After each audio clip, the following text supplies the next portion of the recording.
Greetings, myself Dr. P. Shivkumar Singh. Let us discuss about this wheat smut of sugarcane disease. So this wheat smut of sugarcane, when we are observing, this is one of the severe disease of the sugarcane in India, particularly. Many of other countries also found this disease.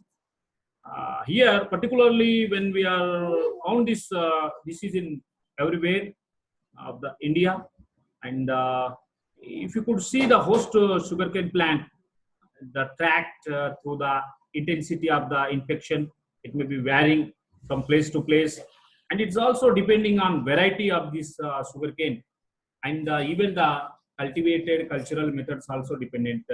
We will discuss in detail about this. Mainly, this disease is distributed in India. Besides of this, Africa, Asia, South American continents, there also this could found, and the loss due to smut disease dependent on upon the stage and age of the plant.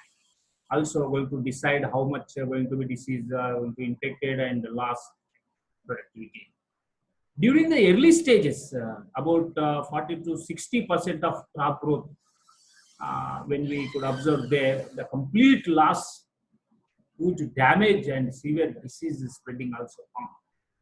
In case of this condition, we found 80 to 120 days of the crop. There is a drastic reduction in yield and as well as the quality of the crop is going to be. Let us see the symptoms.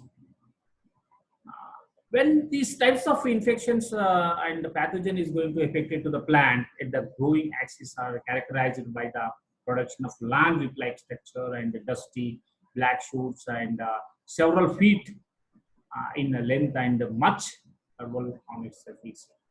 When we go in detail of this particular characteristics of this disease, it is considered as one of the easily recognized disease in the crops, and it is going to be affected plants. The disease infected plants becomes very much stunted.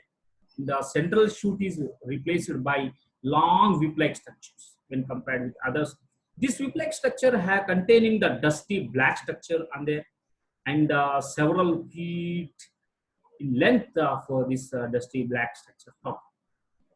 In the early stage of this disease, the structure is going to be covered by thin silvery white film, and this is going to always rupture and exposing the mass of dense black dust, and it is also consisting the small spores.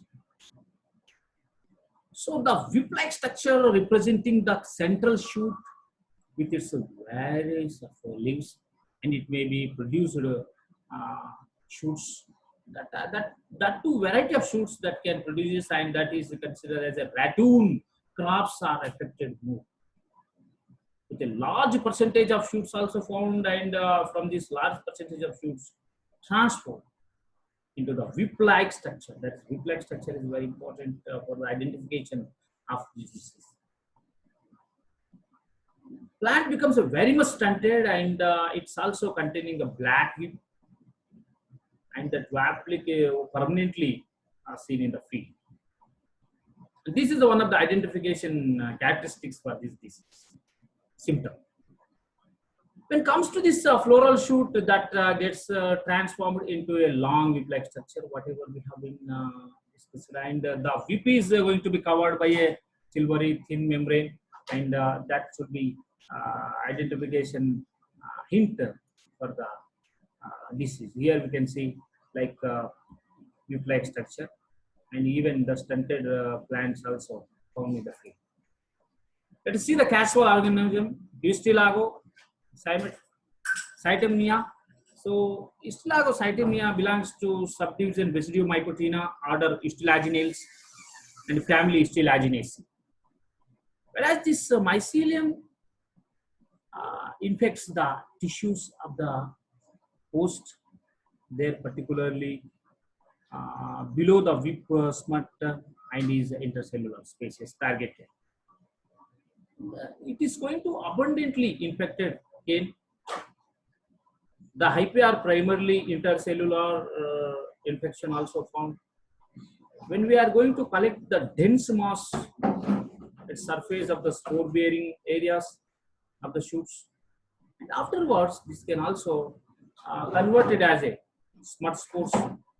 These particular smut spores, like globus to subglobus, these may be found in the chlamydospores.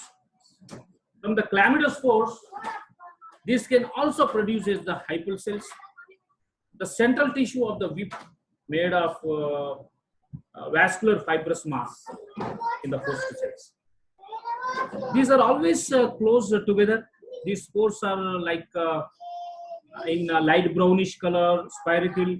The measurement of spores, if you could found, 6.5 to 8.5 microns in diameter. They germinate readily in water. This can also produce 2 to 3 celled in promycelia.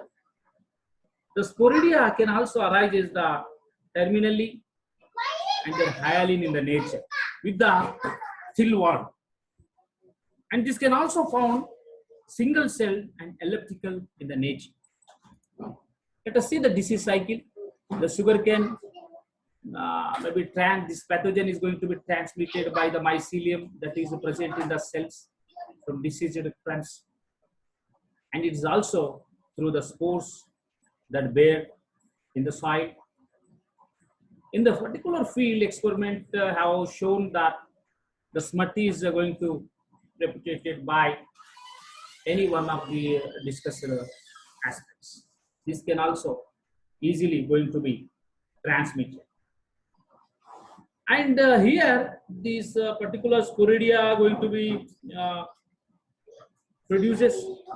Ultimately, this fungi is considered as a soil-borne spores produces. The spores, when these are going to be reaches to the soil, the environment favorable moisture is present.